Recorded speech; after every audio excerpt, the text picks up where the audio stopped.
लामो समयदेखि नेपालको सन्दर्भमा गर्दै आएको प्रयोगको सबभन्दा नराम्रो कुरा के हो भने रुल अफ ल हैन, रुल बाई ल। हामीले बनाएको कानुन हामी मध्ये कसैको लागि त्यो लागू नहुन पनि सक्छ।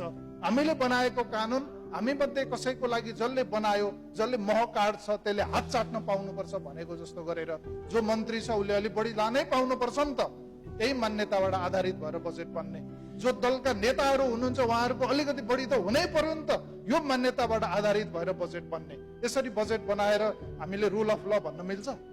यसरी यस्तो प्रकारको बजेटको निरन्तरता गरेर हामी हाम्रो प्रदेशलाई, हाम्रो स्थानीय चाहिँ तहहरूलाई वा जनताहरूलाई आवश्यकता अनुसारको विकासको प्रत्याभूति दिन सक्छौं, सुशासनको प्रत्याभूति दिन सक्छौं? हामी सक्दैनौं। त्यसो भएको हुनाले यहाँ भएका लेयरहरू, यहाँ अनेक लेयरहरू हामी देख्छौं।